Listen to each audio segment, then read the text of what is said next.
Hello and welcome to the Big Bad Bike Show 2024. Can you believe it? Yes, we have returned. You thought we had disappeared off your airwaves and you would never hear from us again, and you were probably thinking, thank goodness, but guess what? We've decided to come back. We were hoping to come back a little bit sooner than this, but that will all be explained. And if you're a new listener and you haven't heard us before, you're probably thinking, well, who is this guy that's talking but hasn't introduced himself? How rude of me. My name is Sam McCauley. I am your host. I call myself the Big Bad Biker. God knows why, because I do very little biking. And I am joined by the Up North Biker, the real biker of the podcast, Ash Ho. Hello there. As mentioned, we have already been a podcast previously. Last year we followed the motorcycle racing season. It's pretty much what we did, and we thought we'd come on and do the same again this year. So but we have decided, Ash, that this year we'll maybe incorporate a little bit more of general bike talk into the podcast. Yeah, I think so, mainly because obviously, even though I do like watching the bike racing, I do prefer the whole world of like your commercial side of motorbikes, like stuff that's coming out on the road that you can ride. I find that a lot more interesting. So I am quite excited about that, actually, that I get my own little part to do on the podcast as well, because you two are always bitching that I don't do enough, so at least this way I could do something. And truth be told, whenever I first started the podcast, I was, but I do enjoy motorbike racing. I love motorbike racing. It's my favourite sport. I just, once it's on, I invest every minute of my day to watching motorbikes racing. But I was hoping when I started the podcast I could take myself down a rabbit hole and get really into bikes more than what I am, and then eventually, make riding bikes more of my life, not livelihood, because that's crazy to think that would happen, but make it more of my life. So I want to talk more about actual bikes as well. If you listened to this previously, or last season, you'll know that we used to have a third host. We did. Well, he's not here now. He may return, but as the time being, he's dead to us. Okay, he's gone. He is still in the. He's behind the scenes doing stuff, so thank you very much. He's Moto Chippy. He will return. He will be back. He works a little bit behind the scenes now, but for one or two personal reasons, he's not able to turn up. Don't worry, he's fine. He's in good health as far as we know, but he just can't podcast for the next couple of months. So no. But him not being here is probably one of the reasons why we can talk more bikes, because he doesn't like bikes at all. Yeah, he really doesn't. Like when we start talking about bikes on the road, he just switches off. He switches off, or he tends to he'll go on Simpsons Tapped Out, which is really, really unprofessional when you're on a freaking podcast.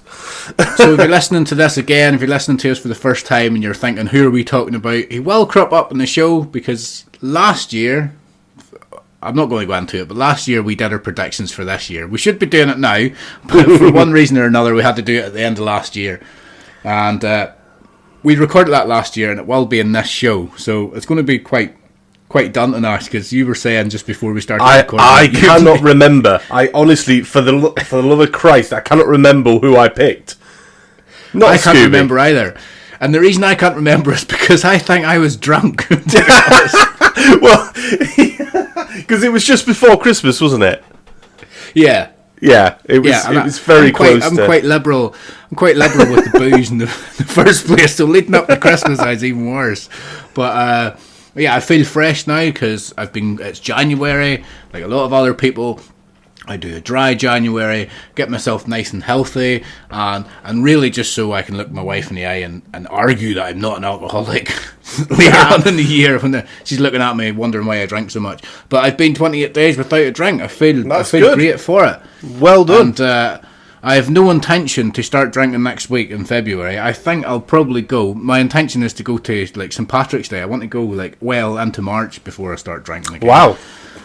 I do genuinely feel a lot better. I feel so like my head. I knew this would happen. Like, I'm not an alcoholic by any means, but I don't know. Last year, that was a very questionable thing. Like, I was going through life changes last year that you know about. Yeah, fair enough. I haven't really divulged to the podcast, but all that. So I wouldn't say it's sorted, but my head's definitely in a better place. But Good. You know how you just fall into a rut and you just it was like during lockdown. You remember lockdown? Them two words we don't like to talk about lockdown. You just end up drinking like 8 a.m. because you don't know what time it is. You're like, Yeah, "Oh, shit, we drank a lot in lockdown. yeah, we did. Oh, there's curfew. Don't go around somebody's house. Do you want to come around mine for a beer? Yep. We weren't living in the UK at the time. We were working. No, we abroad, weren't. So it was okay. Yeah, dead on. Right. If you are listening on YouTube and so far you've liked what you've heard, we will start talking about motorbikes. Don't worry, that'll be coming very shortly. But if you want to follow us, you can hit the subscribe button, hit the notification bell. That way you won't miss an episode or a video when they maybe come out. If you're listening to us on Apple or Spotify or whatever, just give us a review, give us 5 stars, 4 stars, or just send us a message. You can contact us at podcast@bigbadbs.co.uk. Or follow us on Twitter, which is the Big Bad Biker, or the Big Bad Bike Show, sorry. And I think Facebook, we're Big Bad Bike Show, or the Big Bad BS. Big Bad BS, that's our main group. Or that's where we get most of our... If you are on YouTube, if you're on I don't know why I'm pointing down, like people can see me, because nobody can see this yet. No. If you are on YouTube, just write a little comment down in the comments box. Just say you guys are... shit, that's probably what... Still most likely, you know what? Still getting comments on videos that I put up. Of bike reviews, and it's still very positive, so yeah, keep commenting. And the last I checked, I know this is a very small number in terms of the world of YouTube, but the last I checked, we had 199 subscribers to our channel. Really? 199, yes. I haven't even looked at that. I'm surprised by that as well. I cannot believe that 199 people have subscribed to us. But yeah, we're close to 200. I think 250 to me seems like a more... Ooh, like you've got something there. 250, that's ridiculous when there's people with hundreds of thousands of followers, but we're happy just to have any, so thank you very much. Yes, we are.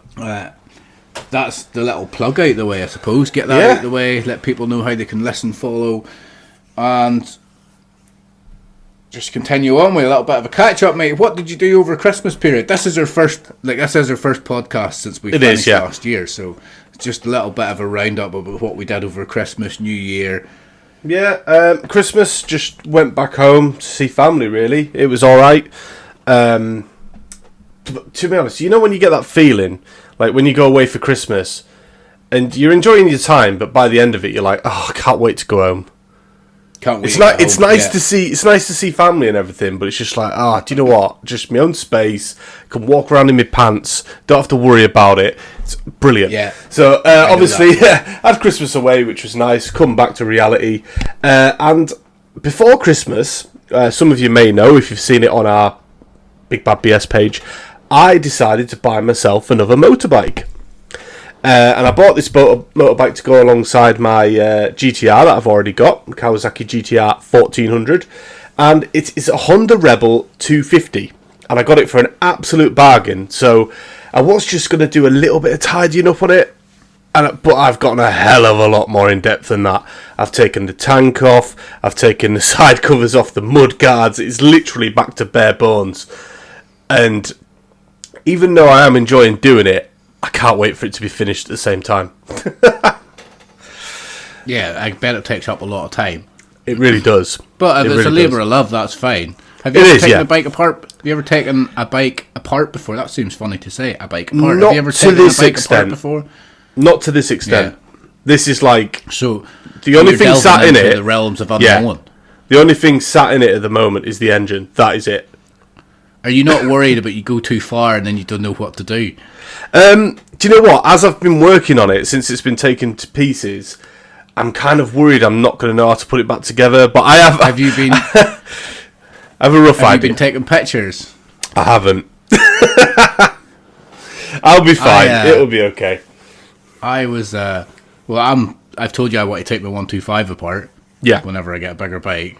And partly just because I want to take it apart and see if I can put it back together again. I think it would be fun to learn something. Like I say, I want to jump down the rabbit hole of bikes. I want to know more and more. You're probably better off doing it with a smaller engine bike like I am. Our mutual friend, Mr. Thompson, you know who I'm talking about? Oh, yeah. He's very good at pulling bikes apart and putting them back together. If you get stuck, he is, yeah. I was telling him about wanting to take my 125 apart, and he started giving me all these like little tips. He was like, and I don't even know what he's talking about. He was like, once you get to this part, get some cardboard and draw around it, and then that way you'll know the difference between that and that. And I was like, whoa, stop! You're talking to me like I already know what you're talking about, and I haven't got a clue. Like, so, yeah, but you'll probably have a clue. You'll have a clue what that sort of. I have a little bit of an idea. So yeah, apart from that, looking forward to getting ready for the riding season. And that's it. That's all she wrote, really. How about yourself? Christmas time. Well, for the past 4-5 years or so, I've been living not really far away from family, but far enough away that Christmas, to see them at Christmas, involves staying with them for a few days. Yeah. But this year we've moved back down to our family home. And we're close enough now that Christmas is a drive there in the morning, Christmas dinner, and a drive back home. So I had a completely different sensation from you. I wasn't like, I can't wait to get away. But I couldn't wait to get back home, to be honest. But yeah, it was, for the first time in a long time, I've had Christmas morning in my own house rather than being at in-laws' house. So that was nice. Girls enjoyed Christmas, Santa Claus came, all that happened. New Year was nice and quiet. I knew I was going to do dry January. I wanted to do it proper, so I had my last drink on New Year's Eve about 9 o'clock. I wasn't out getting Larry. I didn't stay up late to. Well, we did stay up quite late to watch Jules Holland and sing Kumbaya, whatever it is you do. I was watching Rick Astley. On New Year's Eve. He was on the live, like on BBC, like the New Year's Eve party. I always watch Jules Holland. Always. Oh, right, okay. New Year's, Jules Holland, and I love him. Then he brings in the New Year. And I think my girls woke up because they couldn't sleep and they come downstairs. Apart from that, I've not really been doing much, to be honest. I've got a new job. So... yeah, I'm not unemployed. People who are listening to it last year will know that I was unemployed for a few. But that was never a problem. It was never like I wasn't going to get a job. I was just, like I say, trying to re-find myself. So I've got myself a new job and working, making the most of my skills. And as about right, you say you're waiting for the new riding season. I've been taking my car to work because it's a bit of a trip, and like, as you know, I've got a little 125, so it's hairy. But in the weather. Yeah, the other day I had to take my bike to work because my wife needed the car, and I was like, well, this is why I have a bike. This is why I need a bigger bike, first and foremost, to commute. But I was like, this is why I have a bike. I better take my 125, my little YBR 125. And it was like, I had to go and pick up a hire car, and it was 0 degrees whenever I left. I left the house, it was 0 degrees, and I was like I was a bit squeaky bum because I was like, Jesus, I'm going to go out riding and it's 0 degrees. But I went out that morning to walk I went out really early that morning to walk the dog because it was like 5 a.m. when I left. So I went out really early to walk the dog, and the footpaths were like icy, and I was like, oh man, the footpaths are icy. So I purposely went up onto the road, but the roads there was no damp because it hadn't been raining, it was just dew. And the roads were fairly dry, and it was just in around like the housing estates. And I thought, well, if the roads are okay here, the main road's going to be all right on the main road. That's going to be fine. So I thought I just got to get out of my house, down to the roundabout, and then on to an A road, and then it's just A roads most of the way until near the end, and then near the end it gets. But by that stage, I thought there's plenty of commercial traffic in around the industrial estate I work in. But just the start of it, I was like, oh, and then there's like a few underpasses you go where the sun and the heat doesn't get to. And I was going under them, I was just a little bit like, really tentative, like, a bit worried. You tense up, don't you? You're like, like you tense up as if to say, am I going to slip? I'm going to slip. But the best thing to do in that situation is just say to yourself, it's fine, relax, and it's a lot more comfortable. And, so I took my bike to work, and then I had to ride it home the other day, but that was fine. But you saw on my Instagram, the Big Bad Biker, the amount of layers I had to put on. I was freezing. I knew it was going to be freezing, so I had like this like onesie, like really thin sort of under riding layer on, which is like Dayanese. And then I had like a first layer of thermals on, like a thermal bottoms and a thermal jacket. Then I had my work clothes on top of that because I had to do a day's work as well. And then over that I had another thermal jacket on top of that, and then I had my actual riding gear over that. So my were you riding not sweating? I was freezing, man. Did you not find that you, like, when you got to your destination, you were a bit warm? Or? Oh yeah, when I got there, but my hands weren't really hot. My hands were a bit cool, right? And so they weren't really hot. Like, they weren't freezing, but they weren't really hot. And my feet weren't really hot because I only have 2 pairs of socks on. But yeah, my legs and my torso, they weren't hot to the extent that I felt like I was sweating too much. You know, I was just a comfortable sort of heat. I think I judged it just right. I was taking my clothes off thinking I've overdone this. but my bike has, because it's a little crappy YBR, there's no wind protection whatsoever. No, there isn't. So I was freezing. Yeah. And yeah. But riding it back, I was riding it back and I was going up this A road, and it's a pretty busy A road, and it was quite windy, and I was just blowing all over the place. Oh, again, small bike. That's another thing which is scary, riding in the wind, especially when you're going down country lanes and you've got the bushes as a bit of protection, and you'll get a gap like in the bushes, and that gust of wind will just hit you, and you're like, oh shit, and you end up on the other side of the road.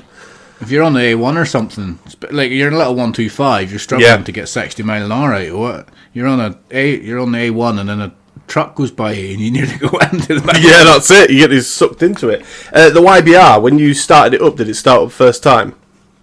No, I had to put it in the trickle charge. Oh, again! You let it go flat again. I didn't. Not letting it go flat on purpose. It's just it's a winter time. I think since so people that's just listening to it, I had to go abroad for a few months last year and for some work, and I just left my bike outside. I had a cover and all on it, but I wasn't going to ask my wife to look after it. She doesn't care. And I came back and the battery was flat, and I bought a trickle charge and I charged it and it worked fine, but I think that done some damage to the battery. I know the battery, you can buy a battery for like 20 quid, they're not that expensive, so... No, just get a new battery for it. But the trickle charge, every time I put it on the charge, it seems to work, so I'll just do that. But once you charged it up, did it start up alright? Just about, yeah. Hey, good old-fashioned Japanese engineering, that you can't beat it. Well, what happened was I got it on the trickle charge. I had to ride it round the corner because do you know my bottom? You know your bottom stand. No, I know not all bikes have a bottom stand, but the bottom stand. Whenever this was hairy too. Sorry, when you say bottom stand, do you mean your side stand or your centre stand? Your centre stand. Centre stand. Got you. Okay. Right. So whenever I had the centre stand up, I could hear this, and I was like, "What is that noise? That's the real rattly noise." And I was riding about on it for a while before I noticed that there's like a little rubber bracket, and the rubber bracket stops the centre stand from touching the chain. So my chain had been rubbing up against my centre stand. Oh. Yeah, so I was wheeling it out, and I was like, "What is that noise?" So I looked down and I realised what it was. So I rang just a local dude round the corner. I think he's a farmer. It just does a bit of odds and ends here. And he's like, "Yeah, if you have the bracket." So I had the bracket, thankfully, and he welded it back onto my. He took my exhaust off, welded it back onto my exhaust, put my exhaust back on again, and that stops it. So I was like, "Oh, that was good of him." Because, yeah, well, he charged me 30 quid for it, but he wasn't doing it for free. But and he pumped my tyres up. Because my bike had been sitting in the garage. Thankfully, I've got a garage now to keep it dry. I took my bike round to him, and he goes, "Mate, your tyres are at 7 psi." Oh my god, 5 psi in front. Did you not feel it when you were riding? I was like, "Oh, I did feel it. I just didn't really care." I was like, "Yeah." I was like, "Yeah, mate, I figured that." I was like, "Do you want to put some in?" He's like, "Oh, yeah, it's £1 per psi." Like, £1 per psi? He was only joking, but I was like, "Just pump the tyres up, would you?" Look, mate, it's 5 a.m. My bike's fucked. No, shut up. This was a couple of days prior to that. Right, I never done that last bit. But I'm glad I did go there, because I said to him, "Have you do any off-roading?" And he told me about a place near where I live. He goes, he showed me, remember I showed you on YouTube? Yeah. He says, type it in on YouTube, and there's even a video of him driving a 4x4 off this big hill. where he nearly died. But he was like, so go there. That's where you want to go to do all your off-roading. So I was like, yes, got an off-roading place now. So buy myself a little, I don't know, some crappy little bike to wreck. I don't know why you don't just download the Trans-European Trail maps, which are all green lanes, which are legal to ride with motorbikes and that. Well, because I didn't know about it until there now, young Ashley. This is the first time I've told you about this before. No, you haven't. Yes, I have. You've never told me about this. I definitely have. Anyway, just get yourself a little Honda XR125 or something. Just blast up some green lanes. I was saying to my daughter today, we were out for a walk, and I was like, there was guys, young lads playing football, and she used to do football years ago where we lived prior. Yeah. And I was like, do you want to play football? She was like, no, I hate football. It's crap. And I was like, all right. And I was asking her about all these sports to try and get her involved in something. And then I kind of took her away from her mum, and I says, do you want me to buy a motorbike? She was like, yep. I was like, good okay. laugh. She wants a motorbike, but my wife's a bit concerned because of course, she knows I'm not very responsible. I'm not the most responsible person. Yeah, but the thing is, if you buy her all the protective gear, like a neck brace and the helmet and all the body armour and that, should be absolutely fine. Was this for your eldest? Yeah. Well, I was thinking, you might tell me it's a waste of money, and it might be, but I was thinking you can go for them like little kiddie riding experiences where they kind of take them out in their first riding lesson. And no, I'll tell you what, that's probably a good idea, because at least that way she can have a go, and if she likes it, then you can go and look for a bike. If she doesn't like it, you haven't wasted your time and your money buying a bloody bike, and all the gear. Well, I'm thinking of doing that just because they would have all the insurance and gear. Absolutely, yeah. Like you say, I don't want my daughter to go out without all the gear on. But then I don't want to be investing in the bike if she doesn't like it. Plus, you have to try and find somewhere to ride it on, and you want somewhere safe. You don't want some dodgy track with tree roots and all hanging out of it. You want somewhere nice and flat. So you need to get a bike. You need to get all the gear. You need to find a landowner that's going to let you ride your bike on it. It's a lot of effort for her just to turn around and go, "This is crap," but I like it. Have you got a tow bar in your car? No, but if I get a little bike for her like that, I can just get a van. Oh, right, yeah, fair enough. Stick it in the van. I'll do that. I mean, it is a complete like money pit when you get into it. Oh yeah, well, it is expensive starting up. Getting into motorbikes is an expensive hobby in general. The best bike for it, if she does like it, the best bike for her would be a Yamaha PW80. They are great little bikes. I'm thinking I had a wee. I had the means of a little 50cc whenever I was her age. Nah, she needs an 80 because I imagine she's quite tall now. She's about the same size as your lad, I'd imagine. Yeah, well, he's too big for a 50. I had him sat on a Pee-wee 50 and he's too big for it. Definitely a Pee-wee 80. My mate had a 50cc whenever I was her age, and like even dudes my age were jumping on it. Yeah. The good thing about the Pee-wee 80 is it introduces kids to gears without having a clutch. So it's got the gears like you'd have on a normal bike, but you don't have a clutch to pull in. You just bang up and down the gears. Well, she's never used gears in general. She's not even gears. That's what I mean. So she could get used to gears on a Pee-wee 80, and then when you move up to a clutch, it's just teaching her to pull the clutch in when banging up and down. Good little bikes. Well, like I say, I'm going to try and take her to one of them little... Yeah, I don't think that's a silly idea at all. I think it's a very sensible idea there, Samuel Tarley. Yes, that is a very sensible idea. I do have them every now and again. Yeah. Right, so usually we do like a Who Am I, but we've not got anything this week. We've not got a Who Am I this week, do we? Right, so we'll forget about it this week. We'll get back into that next week. Usually we do a Who Am I where we give you like a few little clues, but... It's probably our fault, Ash, isn't it? We're a little bit off the ball from not having podcasted in a few months, and we forgot. To be fair, I just never heard anything about it, so I just figured we weren't doing it for this episode. But we aren't going to do it for this episode. We will start with the Who Am I, and it will start with me next week. Yeah, or whenever we do the next one. We haven't discussed that yet. So behind the scenes on our WhatsApp group, when we decided that we should talk more about actual bikes and road bikes and what's coming out and what's happening in the bike world. Yeah. You seemed a little bit excited that you had something worth talking about. Well, it's just like I didn't actually know where you were going to segment this into, because I was like, where are we going to put this in the doc? But obviously we're going to talk about it now. Like I say, I'm excited about this because I get the motorcycle news every week, and I love to read through it and see what's coming out, and because the idea, the dream is to just have a garage full of bikes, which I eventually will have. I'm already 2 up, so.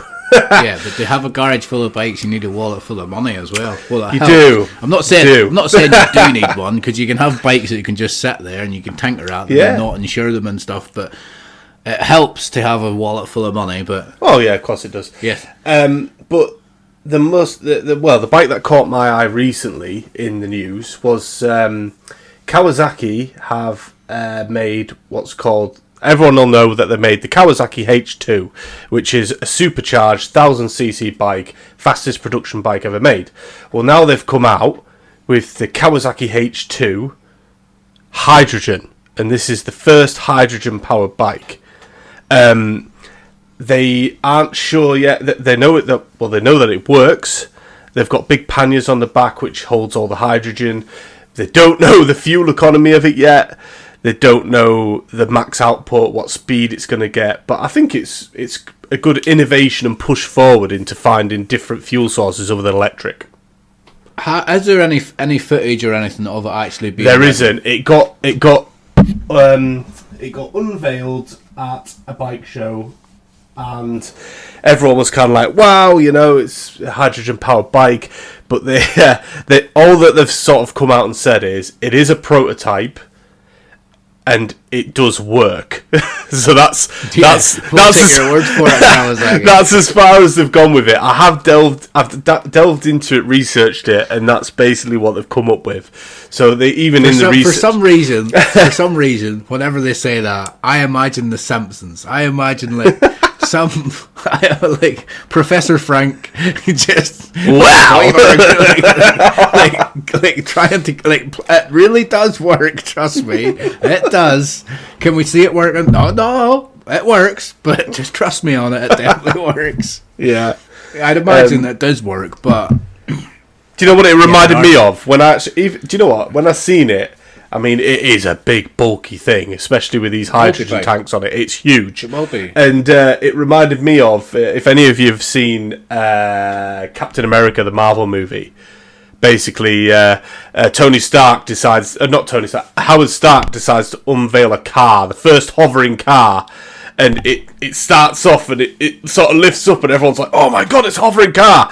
And then each one of the generators just like spark out into flames and it just drops on the floor. That's kind of what I had in my head. But I think it's very it's good that they've sort of done it. We talked about hydrogen briefly. We have, yeah, because Chippy thought it was a good idea, and it is a good idea. Yeah, whenever this bike is unveiled, good idea. I think it might be too little, too late, because I was looking into it. Once you said you were going to talk about this bike, I thought I'd look into it a little bit. Yeah. I watched the YouTube video. I can't mind who it was, but I watched the YouTube video, and they were talking about how the big four in Japan, they've all kind of come together to try and create like a hydrogen bike for sustainable energy and blah. Yeah. But I don't know where hydrogen's going to go or where it's going to fit in, because if they're only making prototypes that can't even run anywhere yet, can't even go anywhere, and how long is it going to be before they actually have a feasible like production bike that they can put on market that's hydrogen powered? Like, how far away is that? Isn't it? Yeah, we don't really know. Like they've said, it works. It 100% works. But to put it out to the general public, there needs to be a lot more testing done yet. Yeah. My main concern would be, I don't think the tanks would be big enough to be able to have a sustainable mileage, like a range of mileage on it. I don't think so. I didn't realise until I started looking into this that hydrogen, it's got a boiling point of like minus 252 degrees or 252.9 degrees Celsius. Right. So for it to be liquid form, similar to petrol, or diesel, but petrol and bikes, for it to be a liquid form and to be like hold as much in a tank, like say like a 16, 20, 25 litre tank or whatever, you need to have it in liquid form, what we're used to. And minus 252 degrees, that's just not really going to happen, is it? That's just, no. So it needs to be in air form, it needs to be in gas. But then when it's in gas, it's like the volume, the volume. That's why they've got panniers full of gas. Yeah, they've probably got a tank and panniers full of gas. So I don't understand how that's like. How are they going to compact all that gas in to make it go any more than 2 or 3 miles? I don't. Yeah, I mean this is it, and why I don't understand why. I get it looks cool, but why would they put it into 1,000cc supercharged bike? Like, yeah, well, it's a prototype. They just want to. Basically, what Kawasaki's done is they've went to a motorbike show. They've put this prototype on, knowing that it will attract people to their stand. Absolutely, and then once they're there, they say, "Hey, come and look at our new Ninja." Or whatever. Yeah, let's have a look at the new ZX10. Forget about that. Look at our electric bikes. Come and look at the ZX10. Brilliant. Johnny Ray's ridden one for years. This is the point I was kind of getting at with hydrogen versus electricity or electric bikes, e-bikes, or whatever.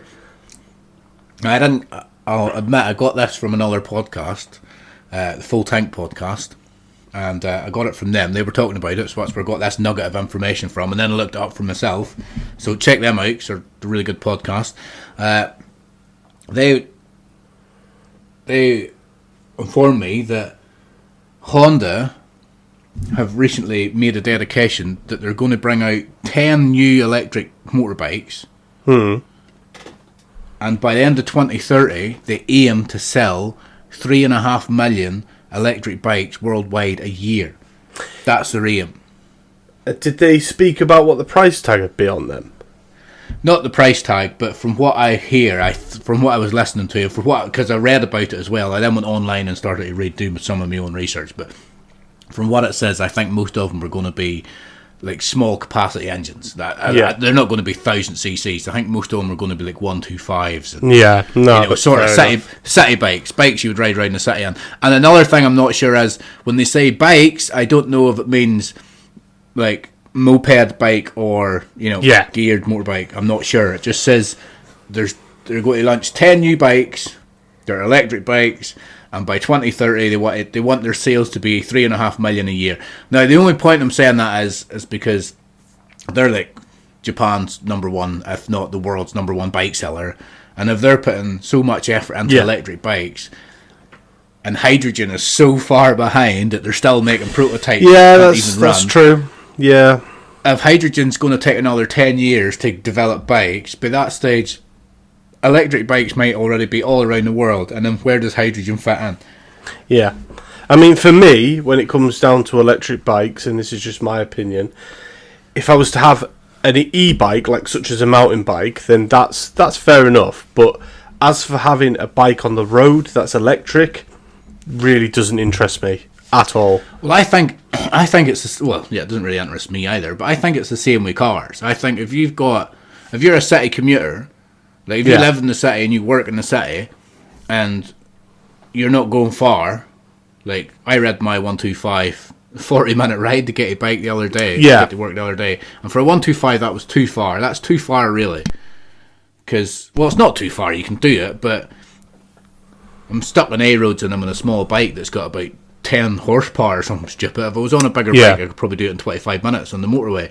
But I think if you're on a city commuter, I think it's more reasonable. And it's the same way electric cars as well. I think electric's more reasonable if you're in that sort of environment. Probably, yeah. City, why would you not just take public transport? But that's it, yeah, there is that as well. But if you're on a bigger bike and you've got that bike for the experience of going off-roading, like I'm thinking like a Yamaha Tenere, is that what it's called? Yamaha Tenere? A Yamaha Tenere? Tenere, that's it. That's what I'm looking for. Tenere. I keep wanting to say Tenerife when I see that bike. Yamaha Tenere. If you're in something like that and you're going off-road, like your experience wants to go off-road, that's not going to work if it's electric. Yeah, I mean, it could, but for me, it's the sound of a bike. It's just the vibration feeling you get through the handlebars and just a bike, you know. You take that away, you take that noise away, and that. I mean, what they're going to do? Put an exhaust on it which has a speaker in it that makes the sounds. Electric bikes just sounds. Even the electric car, like you watch Moto E or. It's just Formula boring. Electric cars and electric bikes, they are so bad. Like, you watch the Isle of Man and they did the Isle of Man E. Yeah. And it was so bad. So this is crap. or even Moto E. You watch Moto E and they all go, and they're going pretty fast. Like, they are going pretty fast. They're big lumps of bike. They're going fast, and these are good riders. I know, like, sometimes we might slag them off because it's Moto E when you've got all the motorbike racing that's on. But these dudes are going fast. They're obviously good riders. They're not getting there for not being good. But it's just not the same. Like if you've got your MotoGP in mute, for some reason, don't know why you would, but if you've got it on mute, between that and Moto E, you can't really tell much difference, really. But once you turn it on, you turn the volume up, and you're just hearing us. You're like, this is just not right. Yeah, it's strange. The same if you're out riding. Like, you like that sound. You like the bike telling you how it feels. Oh yeah, definitely. Especially when you've got no baffle in your exhaust. Not that I do that. That's illegal. I don't do that. You want a big noisy exhaust. I have a big noisy exhaust.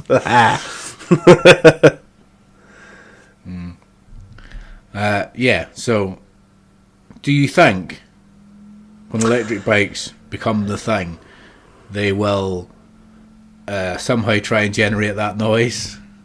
That's what I mean. What they're going to do, put a little speaker in it that just goes like when you're going along to try and give it some sound.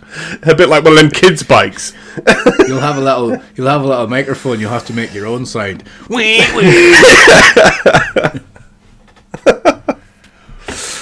Anyway, that was. Anyway, I just thought it was interesting that they were. They've developed something that could be powered by hydrogen. Hopefully they can. If anybody hasn't seen it, Google it. Just put in Kawasaki H2 hydrogen. It's a really odd-looking bike. It's like something out of Judge Dredd or something like that, you know. That is, yeah. But it's very cool. Dredd, that's what I think of. It's very cool. Right, so we'll have a bit more bike talk next week. Yeah, and then I'll pick a different bike. Who knows, by the time our third host comes back, this podcast may have completely evolved into something else. Yeah. Screw you, Chippy. We may need 2 podcasts. Right. But for now, we'll stick to the status quo. We're going to talk about racing. So we're going to give you a little bit of news. Just a little bit of news. We're not going to give you any breaking news. We're not going to try and be something that we're not. We're just going to give you a little bit of news that happened over the off-season. Stuff you probably already know about, but we're going to reiterate it anyway to make it look like we also know what we're talking about. Yeah. The first bit we're going to talk about, which has just recently happened, so I guess we're not doing this in chronological order, but so Trackhouse Aprilia team have come out with their 2024 bike, and they've got a lovely USA-inspired livery, being that they're a team from America. They had some sort of do on at Hollywood, in the Hollywood Hills a few days ago. Yeah, I saw it live on live on Instagram. My Instagram said they were live, but it was coming a day after, so that they were re-reporting on it. But you've seen the livery. I have seen the livery, and it is very stars and stripes. You couldn't get more stars and stripes. Ash is wearing an American T-shirt tonight, and it looks like Trackhouse Aprilia team. That's what I'm wearing. Well, I'm not wearing, but I've got an American flag motorbike T-shirt. Any T-shirt with a motorbike on it, I'd buy it. It's very stars. It looks like an American flag. But what I did find out, which I think is quite nice, is it is a special tribute to Nicky Hayden, which obviously makes sense because it is literally an American flag, and he was. Well, I wasn't aware of that, but if that's true, then that's good to pay a bit of homage to Nicky Hayden. And it is Ralph Fernandez. No, go on. Yeah. No, you go ahead. Just going to say it's Ralph Fernandez and Miguel Oliveira that are riding on the Trackhouse Aprilia this year as well. Now, what happened was RNF Aprilia, I'm not sure what problems there was, but for some reason or another, they had to pull out. I'm not sure if they jumped or if they were pushed or if it was a bit of both, but they're gone. And Trackhouse has come in and, thankfully taken over the team to keep them running, keep the wheels moving. Well, I've actually got a statement here, and this was a statement from Dorna, which stated, repeated infractions and breaches of the participation agreement affecting the public image of the MotoGP have obliged this decision. So that's why RNF had to pull out. So doing something dodgy, basically. Yeah, by the sounds of it. They weren't happy with it, and that's why, obviously, Trackhouse has taken over. Now, Trackhouse has taken over. Do you think that Trackhouse realistically wants to have Miguel Oliveira in that riding for them? Or do they want a full American team? They're American. Yeah. They're usually quite patriotic, aren't they? Yeah. I imagine they would obviously. It's not like they don't want Fernandez and. No, they're good riders, but yeah. I imagine they would. It's a bit like LCR Honda with Taka Nakagami. Yeah. They wanted a Japanese rider, at least one Japanese rider. But who knows? They might be able to get somebody on their American that's decent. But at the moment, I think it's a safe bet with Miguel Oliveira and Raul Fernandez. Yeah. I don't think they'll do any better than they did last year, but it's probably not. To be honest, I do have a little bit of Americana. I would love to go to America. Oh, it's brilliant. I love America. I love big ass American movies. I love American bikes. I just love America. I just love all that sort of Americana. Say it again. So whenever I see the Stars and Stripes livery on a bike, it gets me excited. I like it. I think and I said last year, obviously I think the MotoGP needs British riders as well, but I think it suffers from not having an American presence. I think it suffers from that because obviously there's such a big audience in America. There is.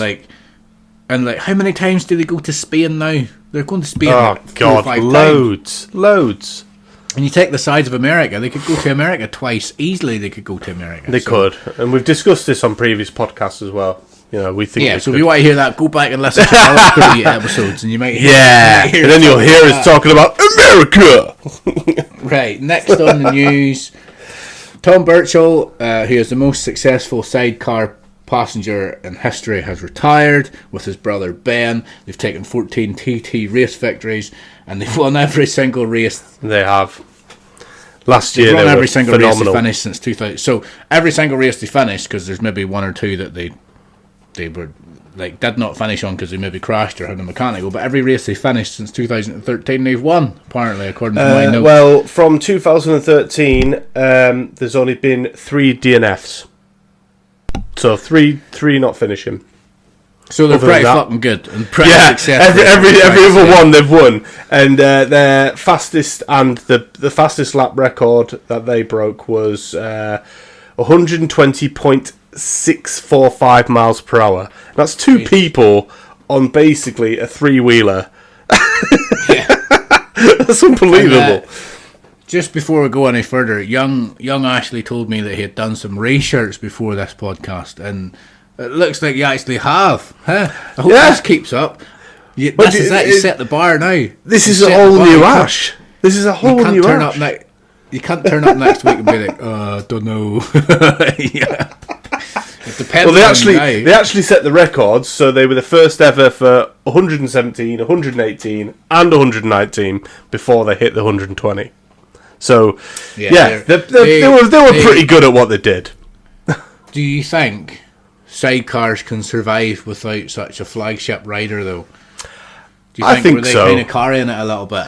No, I think obviously were they making it boring? Was it the complete opposite? Were they just making it boring? Just sod off, Tom and Ben, would you? Give somebody else a chance. Well, as you know, I very much follow and I very much like Russell Road Racing. So even though they weren't up there with sort of like the Birchall brothers, I'd still like to see them do better. But even though they're retired, I still think I'll definitely still be watching the sidecars on the TT. I like it, Michael. Ash wants you to do better. You're not trying hard enough. Yeah, and I've just bought a cap and a bobble hat. So I expect you to do a bit better with my contribution to your merch. Yeah, I bought a T-shirt. There you go. I also Where from? From his Facebook. Oh, did you? Through. Yeah, Look, and do you know what you've done there? Do you know what you've done there? You have contributed and helped towards the Russell Road Racing team. Oh, well, I bought a T-shirt. There you go. There you go. Right, so, moving on.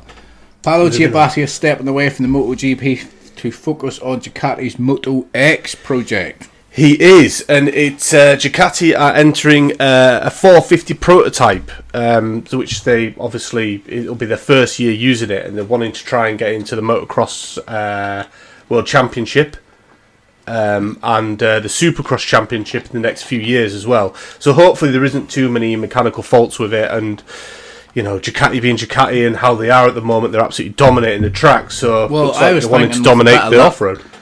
With a bit of luck, they'll focus a bit too much on the Moto X and give someone else a chance on the tarmac, eh? I highly doubt that. But even though... sorry, I lost my way there. Even though he's going to be going, obviously, over to Moto X, he's still going to be overseeing a lot of the stuff in other stuff as well, such as the... in the World Superbike paddock. He'll still be around. He's not going to be like completely gone, but he is going more into the off-road. So it'd be interesting to see. I can't see anybody getting anywhere near Ducati this year again. To be honest, there'll be the odd race here and there where Aprilia maybe do all right, or KTM do all right, or there might be a bit of rain, or there might be some sort of circumstances like a red flag or something, or a flag to flag. But I think consistently throughout the year it's just going to be another Ducati Cup. That's not a bad thing because there's 8 Ducatis on the grid, but I think if there's any bike that's going to try and put it to Ducati this year, it'll be KTM. I think I still don't think KTM have the riders though. That they don't, but with the way we've seen KTM develop over the past few years, this test season, I bet they have worked to the freaking bone to get that KTM better. Speaking of KTM, did you see the picture of Dani Pedrosa on ice? Yes, I did. I did see that picture. What the hell's he doing? He's been doing a lot of sort of... he's been really pushing the KTM brand recently. He's been doing a lot of like different events, like racing against cars and yeah. And this one going around ice, like he's got his knee down on ice. Yeah, did you see that drag race with him on the KTM? And then there was a Formula One car. There was a few vehicles in a row. Was it a Formula One or a V8 or something like that? Oh, I'm not sure, but he smashed them all. It was like some big supercar, yeah. Yeah, he smashed them all. And did they have a Suzuki Hayabusa? Is that what they had? Was there a Suzuki Hayabusa there? Oh, I'd have to watch the video again. There was a lot of different vehicles, but he was just gone. I shared one, but it was like one big advert for like Red Bull or something. But it was a big, massive advert, and they weren't backwards about it. They were pushing something, but they had a supercar there. They had Dani Pedrosa, and then they had some he's obviously a pretty good rider, but he's on like some souped up Hayabusa. But the Hayabusa just got left. Even the supercar just left it. Yeah. But yeah, that was months ago. I shared that. But I've actually got what. So even though he's leaving, he will be coordinating Moto America, BSB, Japanese superbikes, and Australian superbikes for Ducati. Just for the Ducatis. Yeah. Yeah. So they're the ones that he's still going to be. Yeah, he's still going to be around. So he's just taking a step back from MotoGP. That's basically all it is. But it'll be interesting to see how Ducati do. I think before he came to the MotoGP, he was like, I think Ducati had a fairly decent World Superbike team, and MotoGP couldn't do anything. And they were like, why can we not get our MotoGP team to work? And then Giabatti came over to MotoGP, and then look what happened. So yeah, very knowledgeable dude. Right, so moving on. Yeah. We've got a few little riders who we now know who are going where. We've known this for a while, but we didn't know when we finished recording last year, so we'll just go over them quickly. John McPhee has secured a ride in World Supersport with WRP Racing, who are now the only other team running the Triumph this season. Tom B. Thamos team to run on the other. Lee Jackson has been announced for Huck Racing. Shock. And returning to the team for 2024. Well, yeah. Well, we known about that for quite a while, haven't we? Yeah, we have. One of the things where you have to keep your mouth shut. It was like, we know this, but shut up. But I think it was pretty obvious anyway, because he was seen at the Sunflower or something like that. Yeah, he was, and he was riding the. I think it was Josh Owen's bike at the time. Everybody knew. Yeah, everyone knew. Tom Neve has joined GR Motorsport and will be teammate to Storm Stacey in the Superbike class this season. Yep.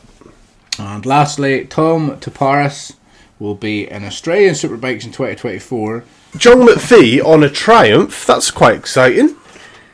Liking the sound of that. Well, the 765 Triumph as well. It's pretty cool.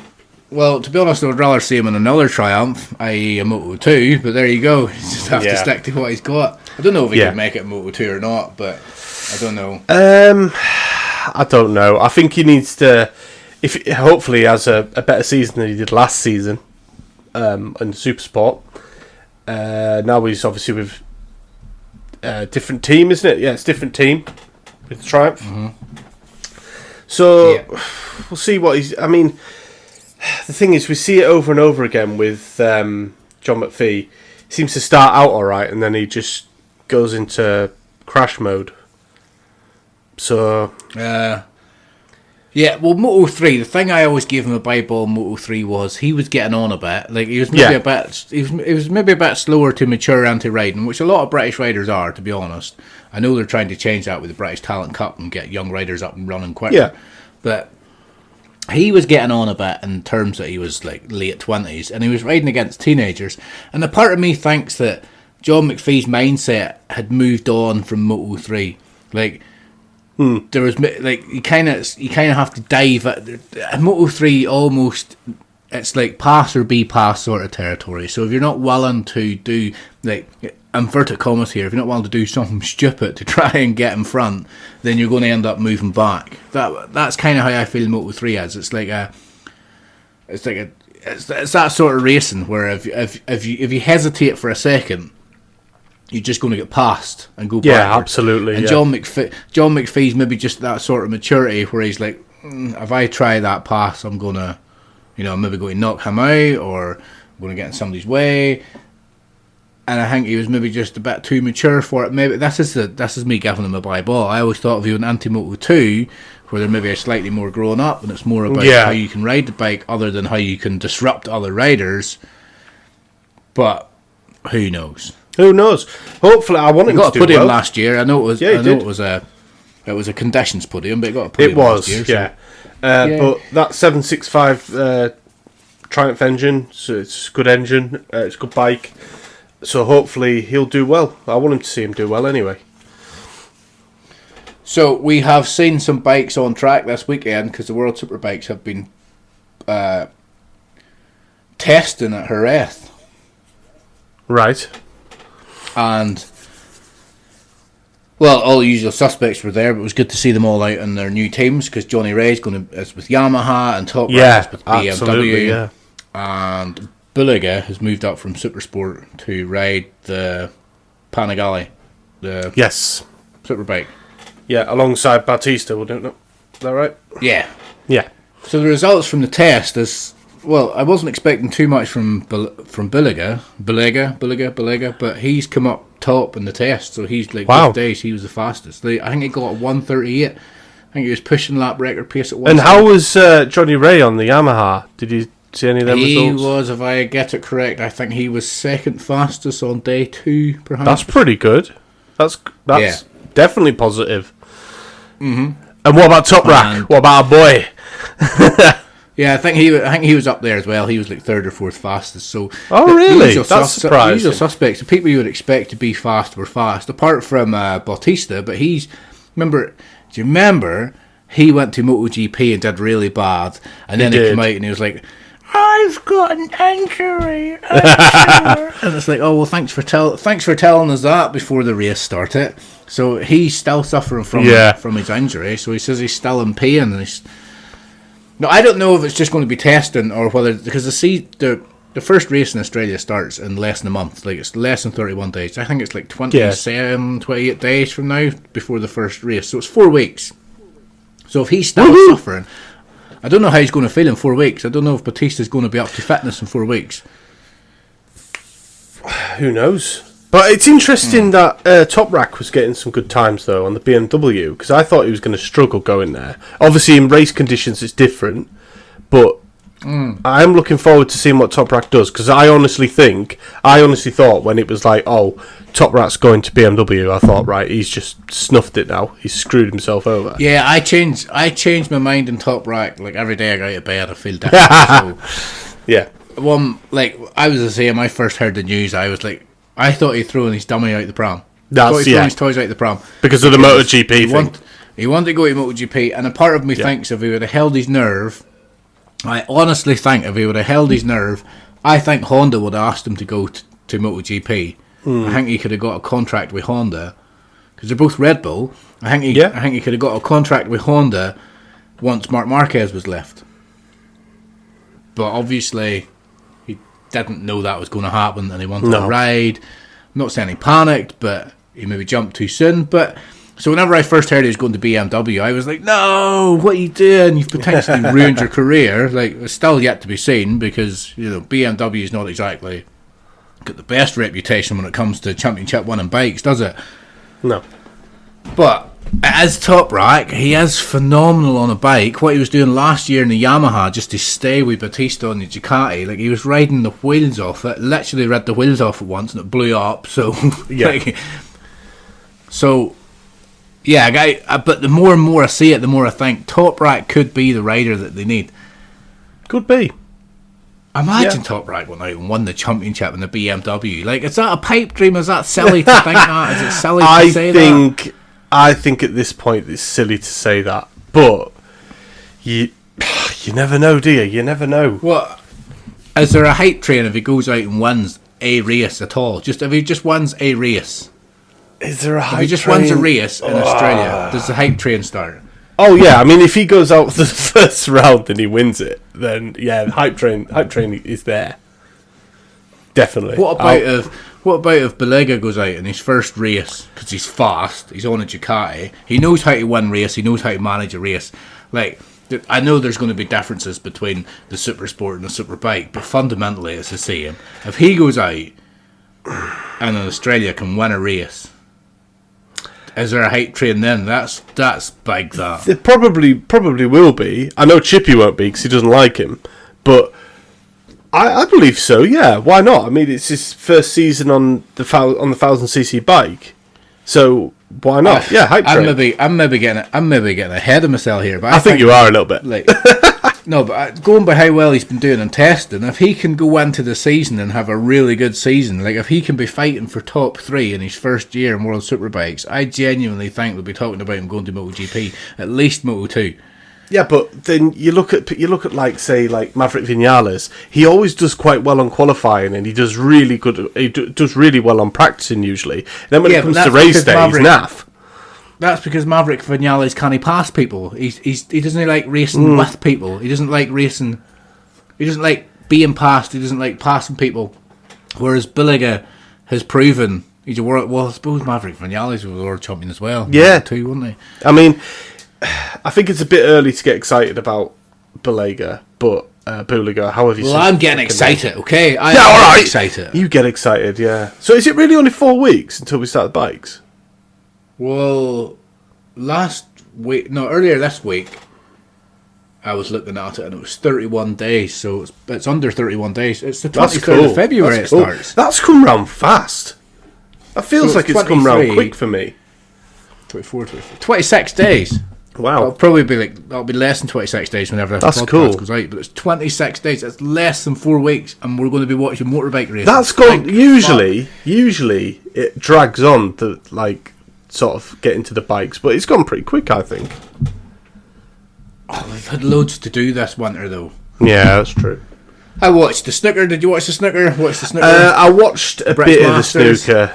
I watched a bit of it, not a lot. And you didn't watch the darts. Chippy and I watched the final. I watched the semi-final and the final only because everyone was hyping over this young lad who was absolutely phenomenal, and I just wanted to see how this 30-year-old looking 17-year-old was going to smash this other dude, which he didn't. But no, he didn't.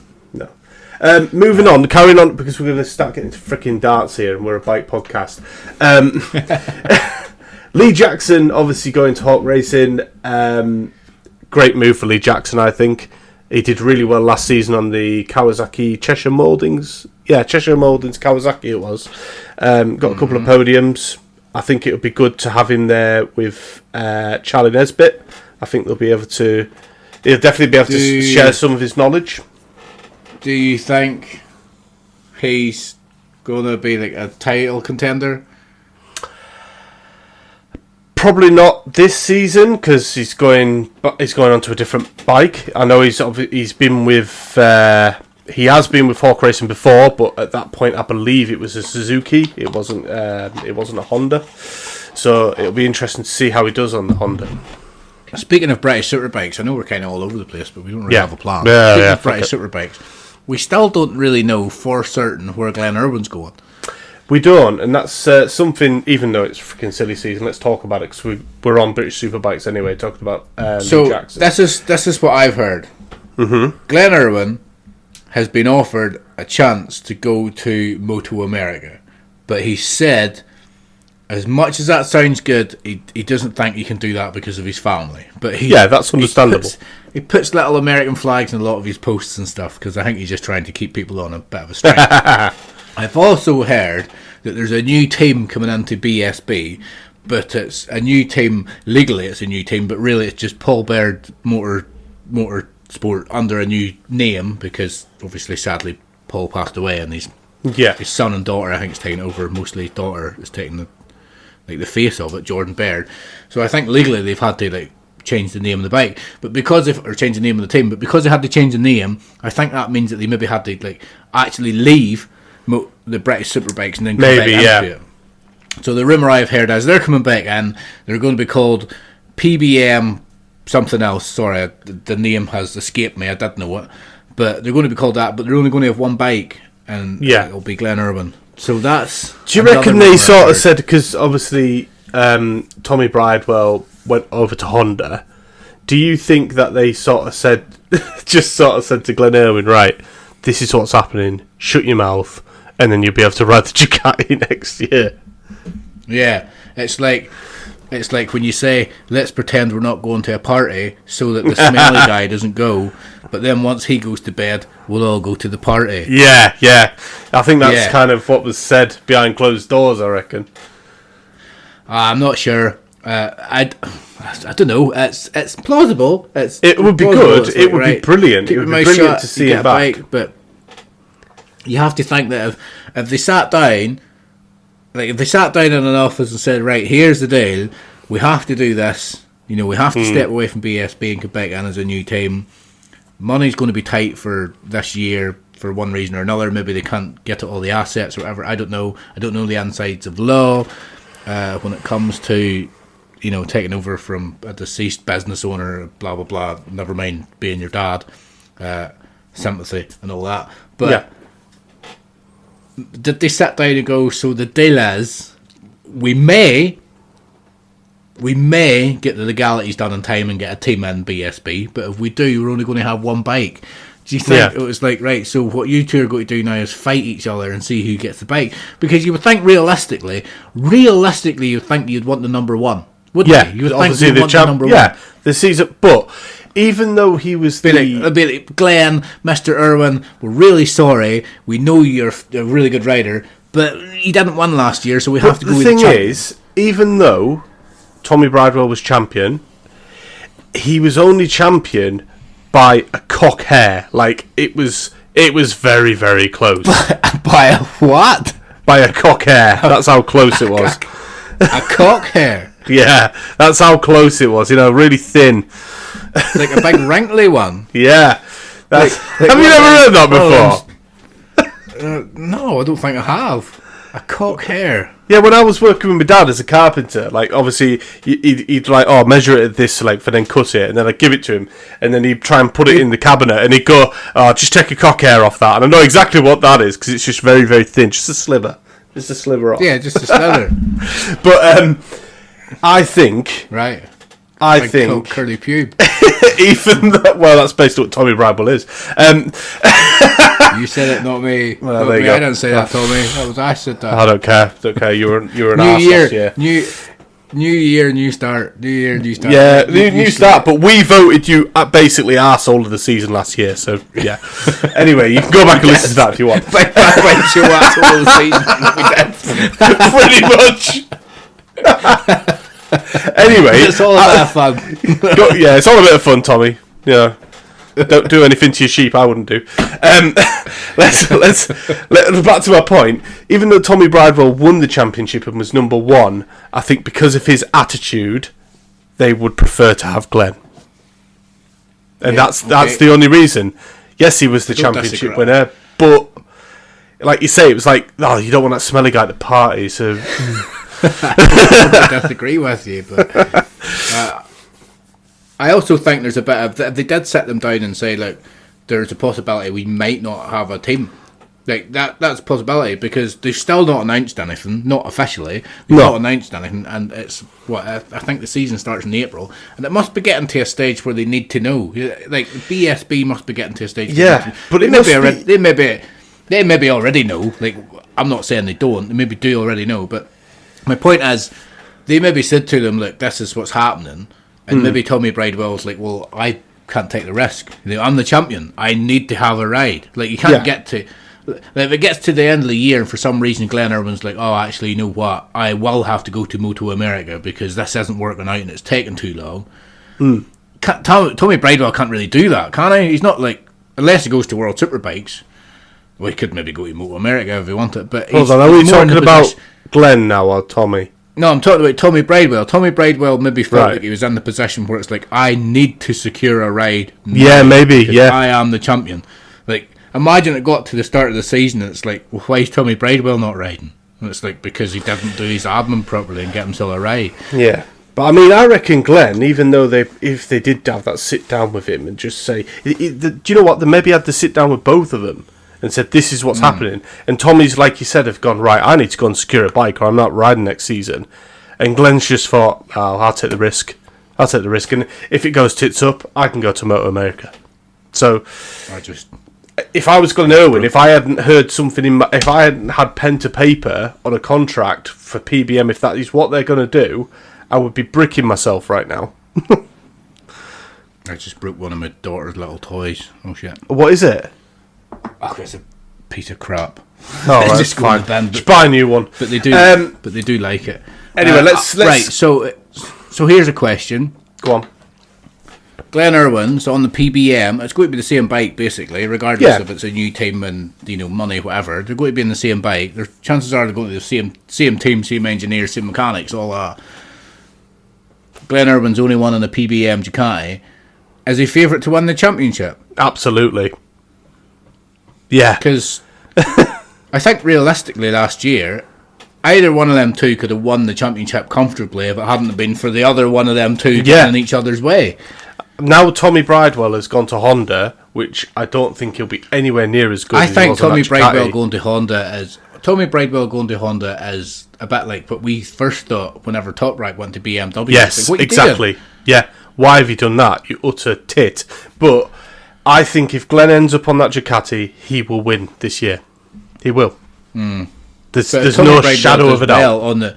If Tommy Bridewell does well on the Honda, you kind of have to give him his dues. Because absolutely, I would do. But that Honda is not going to touch that Ducati if it happens. It just won't touch it. I think the Fireblade's just out of date when it comes to competing with like the Panigale and that. I love the Fireblade. Brilliant bike. It's iconic. I would have one. I would have one in my living room. I'd love one. Yeah, but brilliant. But when's the last time, like, even World Superbikes, when's the last time it done anything? I know. It's but like you say, they're not hot their ass because they know people are still going to buy them. Yeah, so people are still going to buy their bikes. Yeah, I heard that absolutely a while ago.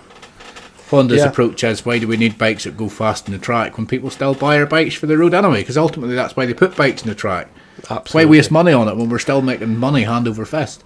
Yep. Right, let's move on to the next point. Tom Neve, as he said, has joined GR Motorsport and will be teaming up with Storm Stacey. I think that's a good place for Tom Neve to go. He was all right at Factory Honda, well, just Honda Racing. But I think Storm Stacey has the upper hand on Tom Neve. I think he'll be their number one rider. Chippy doesn't seem to think so, but I reckon Storm is definitely the better rider. I'll be honest, none of the two of them names really excite me very much. See, I really like Storm Stacey. I think he's cool. You know, he's just got this charisma and persona about him that I quite like. Well, he's got a porn star name. That's why. Storm Stacey.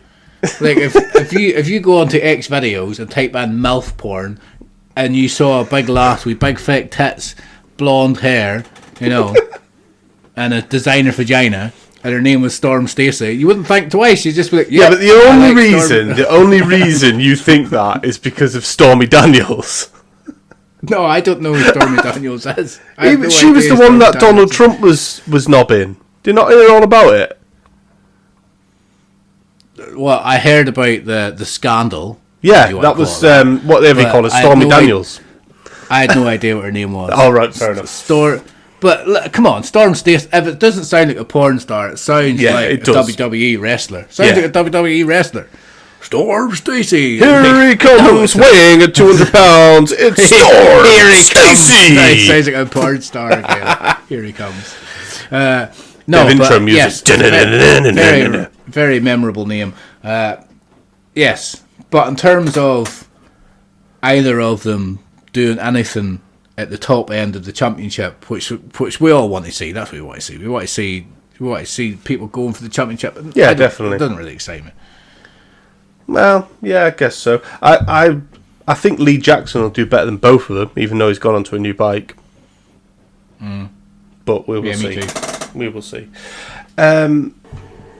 Right, so we don't have loads to talk about this week because there's no racing. There has been some testing, but most of it's just rumour and conjecture, and you've probably already read and seen some of it anyway. So this episode, we wanted to just get the ball rolling again, get back into podcasting, get ourselves warmed up for what's coming, the start of the season coming in, 26 days? So we're looking forward to that. We will be going deeper into it next week with the news. As the news falls onto us, we will then pass it on to you. But like I say, you already have it. But we'll be someone you can listen to talking about the stuff you like talking about. Now, what we're going to do is this is going to evolve on edit, and it's going to sound different, and you're going to hear the third host who will be returning in a couple of months. And this is what we recorded last year for our predictions this year. Yes. Right, so anybody that's listening to this will realise at this point in the show that Chip Hat isn't actually here. It's me and Ash. And if by some chance we have a guest, but I would say probably not, so it's probably just Ash and myself. Yes. However, this was recorded a little bit before Chip Hat went and left us to do whatever it is he's doing for a few months. Yes. And we are coming together now to go over our predictions. But before we do that, we should have a little chat about last year's predictions, shouldn't we? Should we go over who we thought was going to do well last year? Yes. So hello, everybody, by the way. There's a hello from Chippy. And MotoGP last year, Ash, you had picked Quartararo. It wasn't a bad shout, considering he had such a good year in 2022, was it? Mm-hmm. And I picked Bastianini, which again, I don't think was a bad shout because he did well in 2022 and he was on a factory bike 2023, but then he got taken out by Luca Marini, so that ruined any chance. Chippy, do you want to hear what you said? I think I know who I said. Who did you say? I think I said Alex Marquez. Well, actually, what you said was, I wanted Bastianini to win. I was going to pick him. I think you called me a name because I picked Bastianini. Then you said, well, in that case, I'm going to pick Bagnaia. But then you also said, but look out for Alex Marquez, who do well. To which case, me and Ash said, bollocks who'll do well. And you said, well, in that case, I'm going to change my prediction to Alex Marquez. I picked Alex Marquez. That's what you said. Oh, what an idiot. I regret doing that now. Yes, what an idiot. So none of us scored any points for MotoGP. I forgot we put a 20 quid bet on Alex Marquez. I cashed out pretty much straight away. I made 50 quid off that. I left it. I made 50 quid. All right, carry on. So none of us made any points on that. Right, Moto 2, Ash, you went for Dennis Foggia. What a great guess. Yes. I wasn't prepared.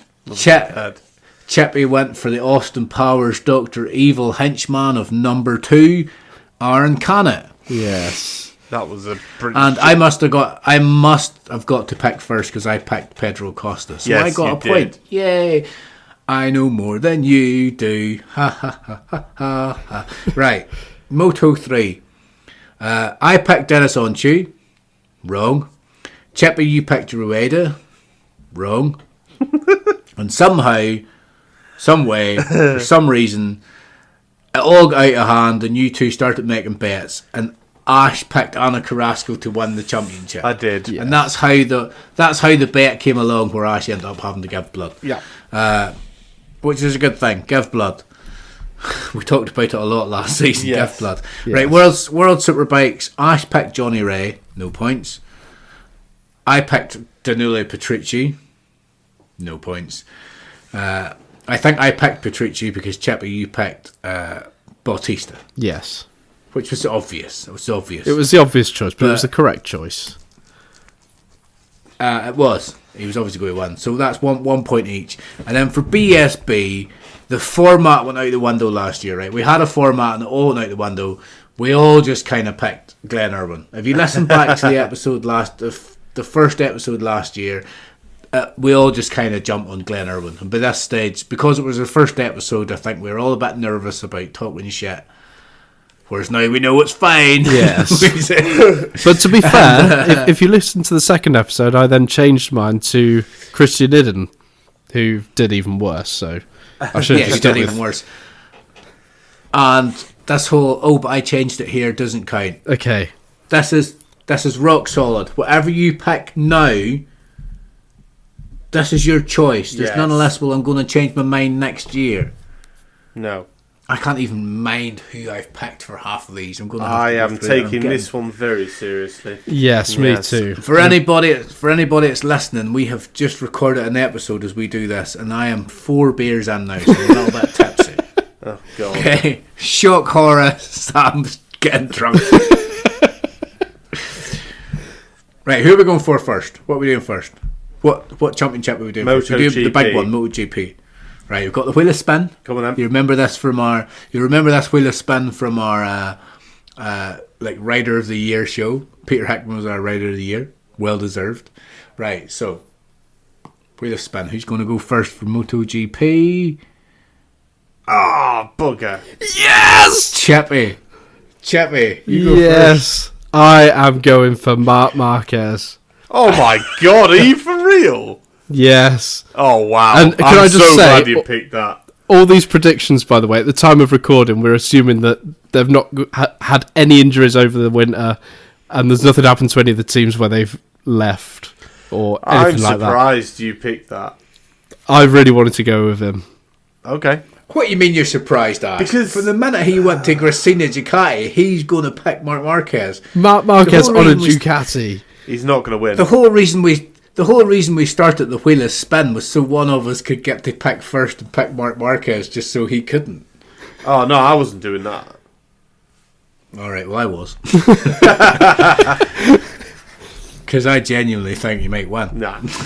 He's been on the Ducati as we're recording this testing. Valencia testing isn't long over. He's been on the Ducati 5 minutes and he's already one of the fastest in the paddock. Doesn't matter. He's already faster in the Ducati than he was in the Honda the whole way around Valencia. He was the second fastest Ducati, wasn't he? And he had arm pump as well. Yeah, he had which a is surgery help after his that. Injury. Yeah. Apparently. Anyway, yeah. Who's next to pick?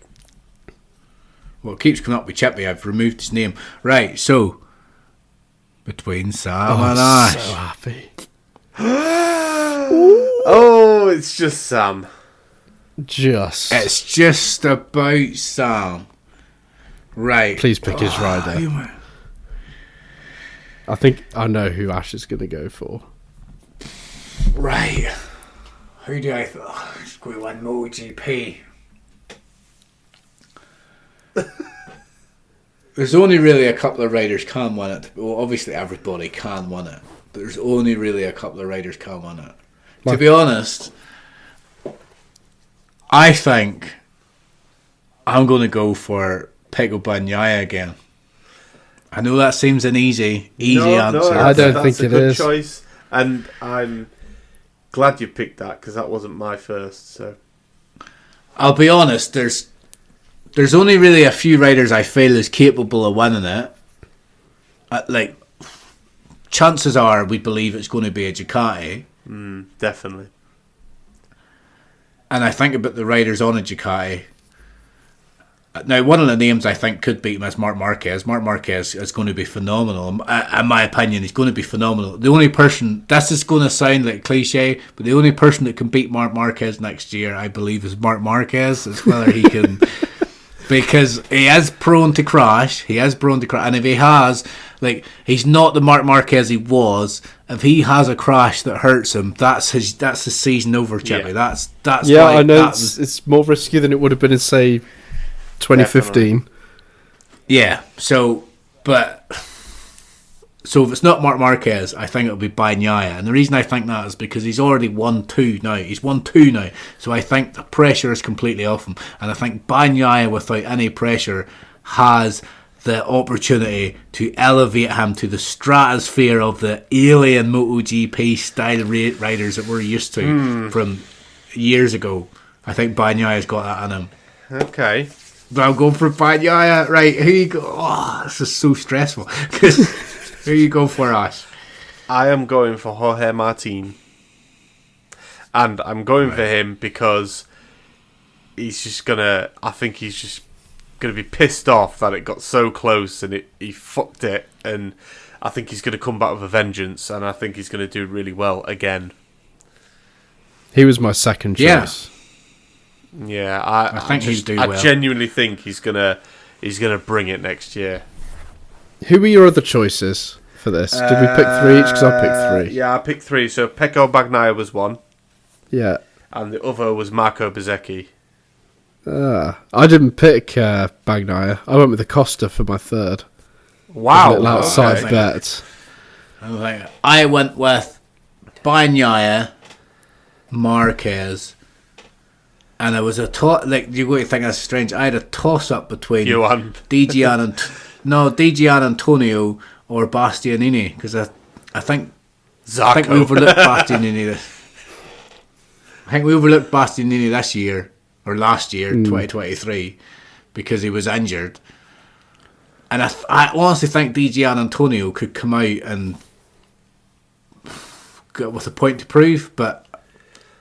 No, he was further down the line. But honestly, Bagnaia, I think Bagnaia, I think he's still the man to beat. He is the man to beat. Okay. He is, but I think he will get beat. We'll see. Right. Not by Marcus. Moto 2. We got to go with Moto 2 now. Yes, Moto 2. Right. The wheel of spin. Oh, Let's see who goes I first. hope it's me first. I know I should have had instead of Acosta. Oh, it's not me again. Fuck. Sam. Oh, this is going to be Captain Obvious. Of course it is. You could put the name. You could say the name for me. Obviously, I am going to go for Fermin Aldeguer. If Fermin Aldeguer comes out with the same form as what he had at the end of 2023, nobody's going to touch him. No, it's a safe bet. It is a safe bet. It is a safe bet. I like a safe bet. Yes. Right, let's see who goes second. Enough said on that. Aldeguer was my first as well. Oh, it's not Ash. me. Oh, it's me. It's you, Ash. Okay. My choice is Jake Dixon. Oh, get to fuck. No. He's not gonna. Jesus Christ. I'm going with Jake Dixon. I think he could win it this year. I'm glad you picked him. I will bet you £20 20 British pounds that Jack Dixon won't finish top 3 this year. What kind of? And it's not because I don't want Top him to. 3. Take that. Take it, Ash. Pardon, Ash? What was that bet? 20 quid. What, top 3? Yeah, he won't finish top 3. I don't mean he won't finish top 3 in a race. I mean at the end of the year and the championship, I don't think Jack Dixon will be top 3. He got pipped to 4th, didn't he, in the championship? Just. And there's no Pedro Costa next year. No, I'm not taking that bet. No. Oh, no, come but on. there's a off. Gonzalez, there's a Fermin Aldeguer, there's a Lopez, there's Suzuki coming into it, there's Onchu coming into it, there is Masia coming in. There's a lot of riders who are already good enough to beat him, and new riders are coming in to beat him. I think they struggle to get all top the 3 riders coming into Moto 2 are gonna fucking struggle. So I don't think You say Why didn't you say this? Why didn't you agree with me about Rory Skinner then? because Ronnie Skinner's shit. Oh God, I'm not even entertaining that comment. Anyway, yeah, Jake Dixon. He's gonna win next year. And you got Isan You're so- Guevara as well in his second year. You're so confident of that, but you won't take my 20 quid bet. No, Whenever I say he won't even finish in the no. top Do 3. you know why I'm not taking a bet? Because the last time we started this, I took a bet and fucking lost. So Yeah, but that's because you bet Anna Carrasco was going to score points. Yeah. yeah, but I thought she was going to score at least one. She let me down. Anyway, Yeah, because you. Go on, Ash, take the bet. no, you're such a little fucking dweeb. Piss off. You take the bet. Right. Chippy. I'm not taking that bet. Who's That'd be gonna- Oh, there you stupid? go. See what He's I gonna mean? win He eggs Moto2. people on to do shit, and then when it comes down to him doing it, you're absolutely right, Sam. He's that guy. I have gone with Celestino Vietti because he's moved to the IO KTM, and I think that'll do him well next year. I think that is what he needs. I don't think that's a very good choice. But we shall see. I think he'll finish higher than Jake Dixon. Nah. That could be a bet. Nah. No, definitely not betting with you anymore.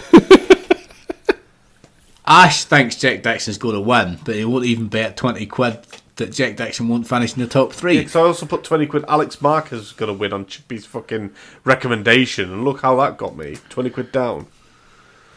Right. Anyway. Right, is anybody writing these down? I've got them all. I think Oh, we're no, I aren't actually. I'm not actually. We could send a message in the group chat. Wait, yeah. Right.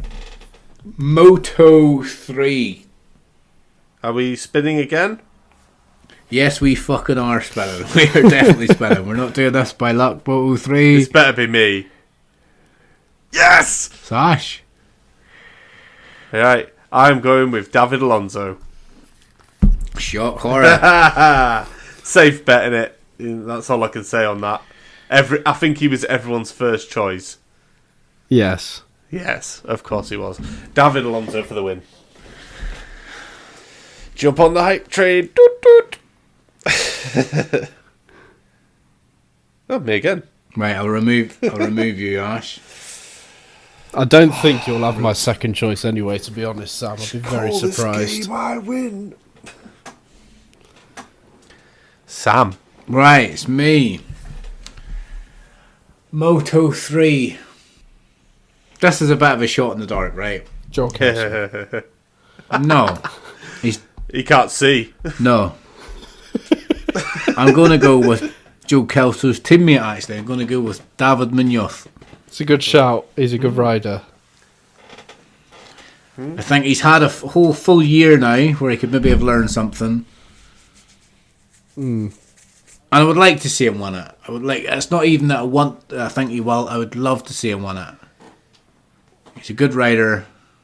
He deserves the hype. Yeah. Yeah. Right, Chippy, who are you going for? I can't make up my mind. It's one of the Leopard boys. I'm going to go with Adrian Fernandez.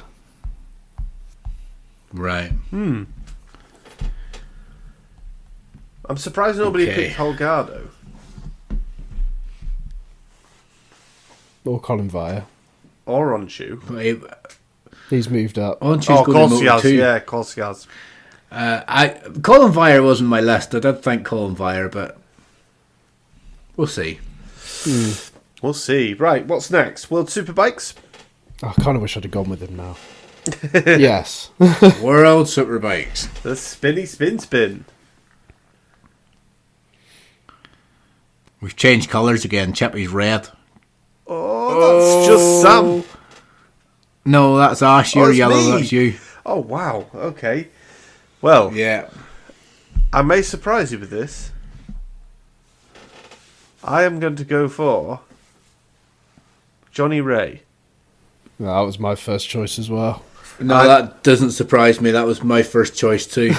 Well, I was thinking about going with Bautista. It's not surprising at all, Ash. I was thinking I was going to go with Bautista, but then I thought that's just too easy. And I thought Johnny Ray on the Yamaha, let's see how he does. I'm interested. So that's who I've gone with. Yeah, right. Let's see who's next. Right, Ash went. Now we're going to go with Sam. Great. I know who's going to pick. Right. I know who's going to World Superbikes. You know what? Just because I don't want to pick Batista, I am going to go with Andrea Iannone. pick. Oh, okay. That's not who I thought he'd go for. Okay.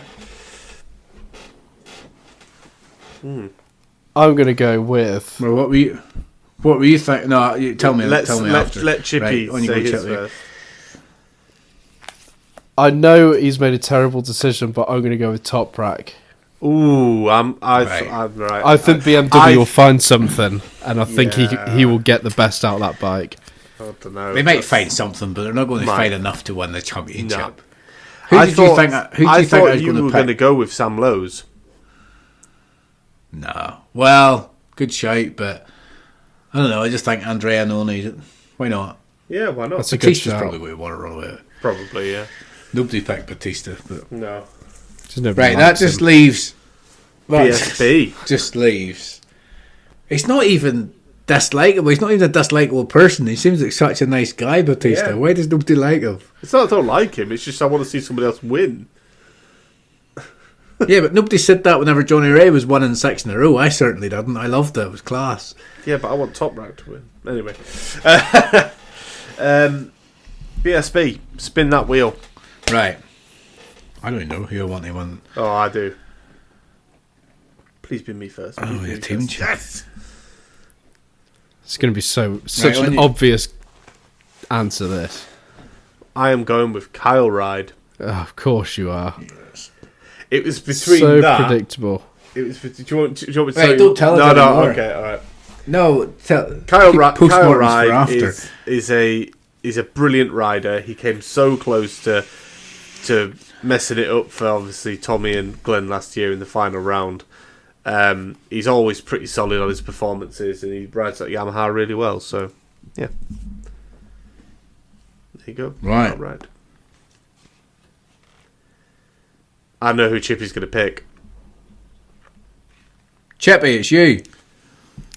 I think, as I said earlier, BMW are going to sort the problems out, and I think Leon Haslam will win the championship. Oh, that's not who I thought. He'd That's However- a good shout because he was pretty Well- close this year. If he hadn't have had Yes. the problems, Yes.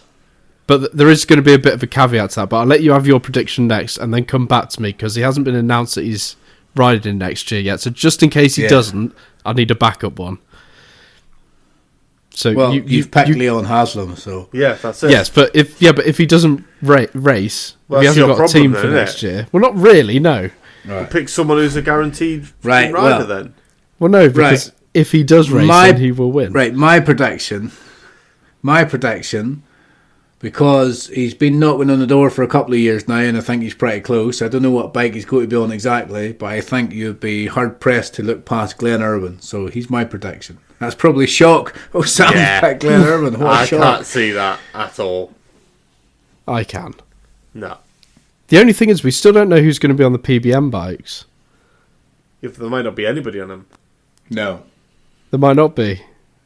Or they could have Rory Skinner, right. in which case I pick him as my backup. No, you can't have a backup. You've got to pick one. Okay, I'll go with Leon Haslam then. Right, okay. I Right. am surprised you didn't go with Ryan Vickers, to be honest. Nah, I don't think he's got it in him to win a I championship had yet. Ryan Vickers and Lee Jackson. I had O'Halloran as my other one Oh, O'Halloran, really? on the Kawasaki. Right. That's it then, isn't it? That's all the predictions. Yeah. That is the predictions. We're not going to go into motorsport super sport and super stock and all that. We could, but We can't be we're just bothered. getting into the weeds, and we don't even watch half them races anyway. Let's be honest. When it comes to a Sunday, it's basically like you get a weekend where there's like it has happened where there's MotoGP, World Superbikes, and British Superbikes, and they're all on the same weekend, and you just things have to take a back seat that you don't watch. And unfortunately, it's a super stock, super sport. We do watch them when we can. We watch them most of the time. But we're not the gonna British start ones I making do, predictions just on not the World Super Sport and. But yes. Obviously, we're making these predictions now. Down the line, further on in the podcast, we'll all be together again. We can start making more predictions closer to the time, like who's going to do well in the TT and stuff. So we don't have to do that now. We can do that further on down the line. Right, ladies and gentlemen, that is our predictions. It's now back to the whatever show you're listening to. Whatever show, it'll probably be Sam and Ash trying to piece together some sort of podcast, talking shit as normal. I hope you enjoyed Chippy's dulcet tones for a few minutes. Yes, I'll be back soon. I'm having a lovely time here, or I'm having a terrible time. One of the two. I hope you have a terrible time. I really do. Right. Anyway, Goodbye. Enjoy the rest of the show, folks. Okay, so that was our predictions for last year. It sounds a bit funny going back and listening to it now. I had no idea that's who I had voted for or who I had put me neither. or who I thought was going to win. But there you go. So that pretty much brings us to the end of this podcast. But before we finish, we've got a couple of questions that we're going to talk over, young Ashley, haven't we? So we had a question sent to us by Moto Chippy. He got in touch to send us a question. He heard us talking about this the other day privately on our group chat and thought he would ask the question on the podcast. So do you want to run through the question? Yeah, so the question is, what are your views on Chinese bikes, as in Chinese bike manufacturers? Are they any good? Are some brands better than others? Are they all just terrible? And will they ever be taken seriously? Obviously, Or will they forever be viewed as rubbish and dismissed? Yes. Now, for me, obviously, this is a good question because we're both kind of conflicted on this because we actually got discussing this because you said to me, check this bike out. It's a CF Moto. What was it, an 800? CF Moto 800 MT, I think it was. That's it, yeah. And it was a nice looking bike. Yes, it looked really nice. They look great. They look absolutely fantastic. And you sent me a picture of it and said, as soon as you sent me a picture and said, oh, what do you think of this? And then I said, what brand is it? And you said CF Moto. I instantly said, no, do not buy that bike. But I understand why your first reaction is to go no, because it's Chinese bikes, and Chinese bikes haven't exactly been setting the world alight with how well they're manufactured. No. But I genuinely think CF Moto are a Chinese brand that's trying to break the taboo. Absolutely, and they probably are, but I don't think I could ever buy a Chinese bike. They are built with cheap materials. That's how they make them so cheap. They get the cheapest materials possible. I went on eBay and I found a CF Moto 650 brand new Tourer for the 2023 model, and it's got a nice flashy TFT screen. It looks the business, but for brand new, for a 650 Tourer for less than £5,000, it's one of them where you look at it and you think it's just too good to be true. Yes, you can get a brand new bike. And do you know what? The Chinese market is targeting people who don't know about bikes. They're targeting people, especially in the 125 world, young lads and lasses that are passing the CBT and they're looking online at bikes, or they're looking and they go, oh, do you know what? Yeah, this Yamaha looks nice. Oh, it's done about 3,000 miles. Yeah, it's about £3,000, £3,500. and then they'll find a Chinese equivalent that looks the same. Lex Moto, for instance, they do one that looks great. Oh, brand new, that's brand new, no miles on it, £2,000. And they think, well, why would I buy a used bike when I can buy a brand new bike? And they're targeting them kind of people. Then people go, yeah, I'll just buy that brand new bike because it'll be reliable. And then they get, a couple of 100 miles, couple of 1,000 miles, and they break. And they break because they're put together mass production quickly and cheaply. But a problem a few years ago was if you bought a cheap Chinese bike, there maybe wasn't many of them around. That's true. And because there wasn't many of them around, getting parts then became a struggle. So you had a bike that broke easily. But now, CF Moto is maybe not the same way Honda and Yamaha and Ducati and stuff are, but CF Moto amongst bikers is becoming a household name. It is, because it's in Moto 3. They've got a team. Yeah.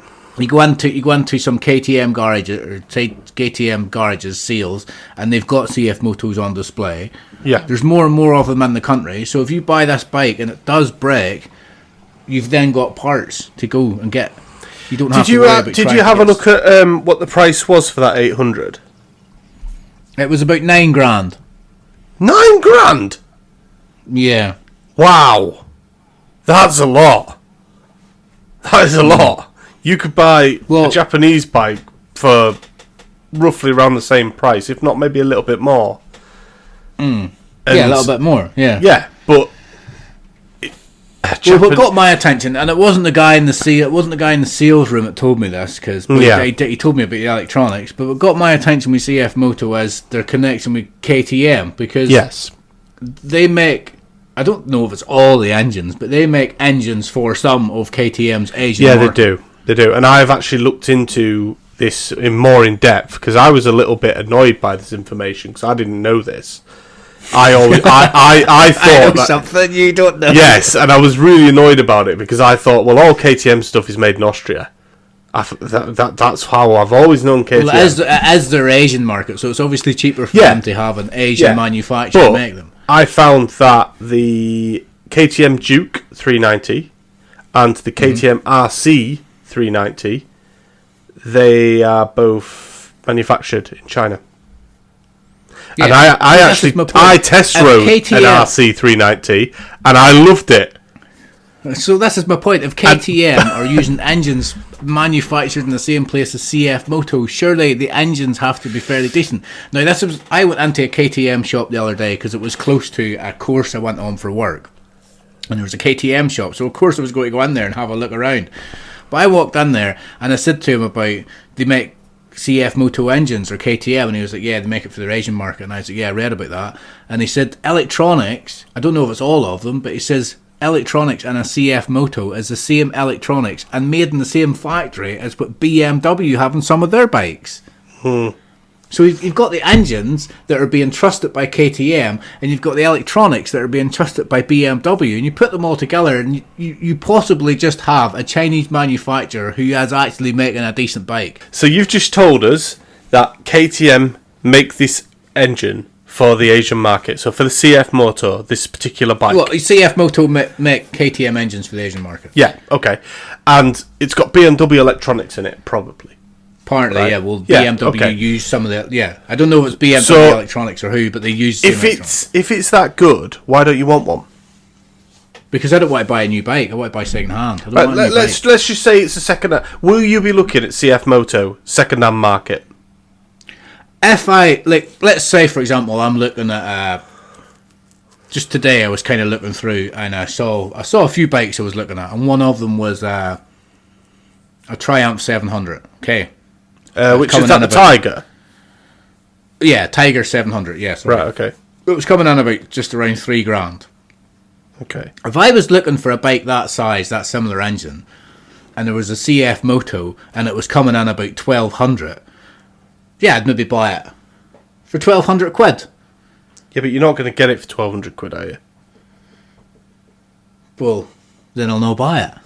Yeah, but it's like you said. If this is where I'm at with it, like I genuinely think CF Moto are trying to push into being an actual proper, serious motorbike manufacturer that should be taken seriously. But I think it's a Tiger 800. I've never heard of a Tiger 700. Carry on. But I'm just at the stage where it's like, if there's a CF Moto going for like $8,000 or $5,000 or $4,000, and there's a Japanese equivalent going for a similar price, I'd go for the Japanese bike just because we're trying to test it. And because I'm only having one bike. I don't have enough money for two bikes. Like, where I think CF Moto will work is if you've got an expensive bike, like a road bike. Let's say you've got a GTR, right? Let's say you got that, okay? Yep. And you've got some money in your pocket, and you're thinking, I want a bike I could, that's maybe got some off-road bias that I can take off-road that doesn't need to be on-road. Yeah. And you see like the CF Moto, is it the 450, the one you looked at? CF Moto 450. Is that an off-road bike? Or is it like a bit of a dual? No, it wasn't an off-road bike I looked at. It was a 650 Tourer, like a sports Tourer. Oh, right. Well, the 800 MT looks like it's got some off-road capabilities. Yeah. So let's say you wanted a bike like that, you've got some money in the bank, and you're thinking, well, it's a cheaper version, and I'm only going to wreck it anyway, so... No, see, I wouldn't do that. I could not push myself to buy a Chinese manufactured bike. I just couldn't do it. A Chinese brand. But you've already got the stigma in your head. This is why you were saying the market they're hitting is people that's recently just passed their test. Yeah, because they don't know what they're buying. Well, it's maybe because they don't know what they're buying. It's maybe because older riders like you have got your mind made up regardless. They could make the best bike ever, and you would go, "It's not Chinese, I'm not buying it." No, they target people with the price tag. The price tag is cheap, and it's cheap for a reason. Look at that. I can't remember what his name was. Apologies. On last year, we had somebody that started messaging in. He said he was getting into his bikes, what we would recommend. He went out and I think he bought a Lex Moto, and it was like the equivalent. Like, it looked like a KTM Duke. Yeah, Mr. Monroe. I think that's it, Mr. Monroe. And Mr. Monroe said, "Oh yeah, I decided to get this brand new bike because it was." I didn't want to get a used one because I didn't know. And then the next podcast, we had a picture of his bike on the back of a freaking AA truck because it broken down. Yeah, he did. But that's Lex Moto. That's not CF Moto. It's still a Chinese manufacturer. Probably the same company. Probably. For me, company. I'm afraid I could never buy a Chinese bike. I just couldn't do it. It'd have to be something tried and tested. Japanese or BMW. I would probably push to a BMW. It's not my intention to buy one, to be honest. No. But yeah, I mean, I can see you getting a Triumph or a Japanese. That's another manufacturer I would trust is Triumph as well. But I can see you getting a Japanese bike personally. The secondary question that Chippy asked, and this is an interesting one: would you buy a Chinese-made helmet or levers? Now, I have recently purchased a Chinese helmet, and do you know what? Is that the little open face one? LS2. LS2 are manufactured in China. Now, the way I see it is, if it's good enough to be in MotoGP, protecting a rider's head, then it's good enough to be on my head. That's the way I see it. And LS2 are in MotoGP. Yeah, but you could say the same about CF Moto. Moto or Moto 3. Yes, but they're not. The CF Moto are never going to be in MotoGP. It's just not going to happen. No. You say that? Yeah, I don't think it will. Because I found out that there is a helmet manufacturer. We actually saw them when we went to the British Superbikes. They are called, I think I'm pronouncing this right, Ruroc. RUROC. And it's two R's facing away from each other. They're quite an up-and-coming brand, and they have quite expensive lids because of the design on them. They're really cool. They've even teamed up with Star Wars. They've made Star Wars like variants of these helmets. You're saying, so basically what you're saying now is the reason you like the helmet is because it's expensive. No, And it's got Star Wars on it. No, I'm just saying. So CF Moto needs to make a Star Wars livery for you to like the bike. I'm not saying that at all. I'm saying that these helmets are good. They are good. They're well made. Them Ruroc helmets are some of the best ones you can get. Such as HJC. I've worn HJC helmets for years. They're actually made in Vietnam. So I think that the helmets, I've never heard of Chinese leathers. Mind you, I think I sold you a pair the other week. I've never heard of Chinese leathers, but the helmets... I just got them to hang up in my garage. That's all. They're just going to hang there. Well, that's what I was going to do with them, but then I thought, you know what? Just so the listeners know, Ash fell in with a pair of, like, not genuine, but they look like the right colours, Repsol Honda leathers, which full one piece, for a good price. Yeah, which I got for a rather good price, but yes, you did. Probably ripped me off, to be honest. He's probably laughing at me, thinking how much you ripped me off. Not really. You did rip me off what you paid for, though. That's for sure. I think you got them for a cup of coffee or something stupid. You said. No, I got them. My auntie, she runs a charity shop, and she had them in there, and she had them up for a price, and I just made her a ridiculous offer, which she accepted. So, that's what I was planning to do. I was planning on putting him on a mannequin or something, but then I thought, do you know what? Just every time I looked at him, it just reminded me of Marc Marquez. So, well, I'm gonna do my garage up with. I'm gonna do one half of my garage a bit of a gym, and then the other half just from the bike. Do you know what? So, I cannot wait because I'm. Applications all done. I'm going to be moving into the new house soon, hopefully at the end of February. And before I move into it, I'm going to paint and everything because it's easier to paint when there's fuck all in the house. The garage, I've already picked out my garage floor paint, and it's going to be a really good polyurethane floor paint. I'm going to be painting my walls black, and I'm going to put a bit of I just can't wait. It's going to be garage, workshop, man cave. Can't wait to do that up. Well, that's kind of what garages are, isn't it? It's just it's an escape. It's my place. It's my special place. And I'll be there with me with my GTR and me nicely refurbished Rebel sat there, Yeah, I look forward to see this Rebel when it's all finished. Yeah, I'm hoping it's all going to go to plan. I'm hoping it all gets put back together okay.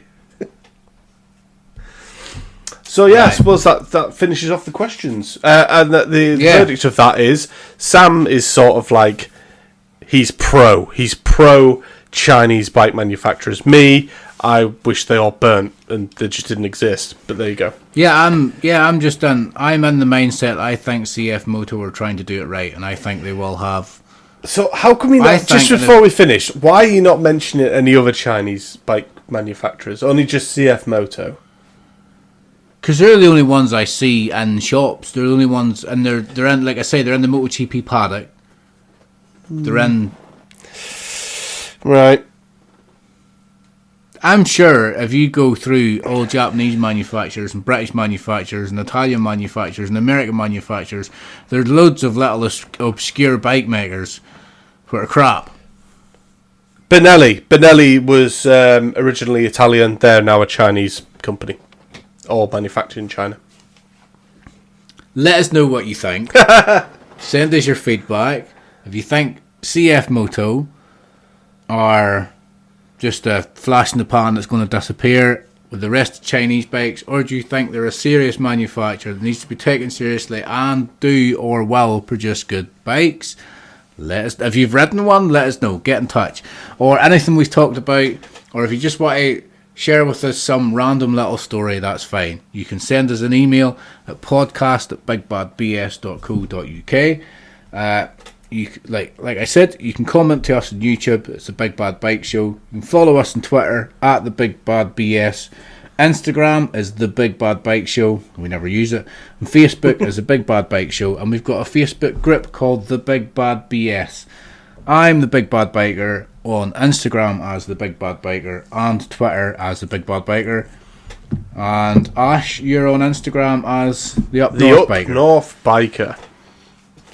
And if you want to get in contact or follow us, please do so. It's all appreciated. But that's for tonight. That's going to be our show, I guess, yeah? That's it, yeah. I think we've covered all.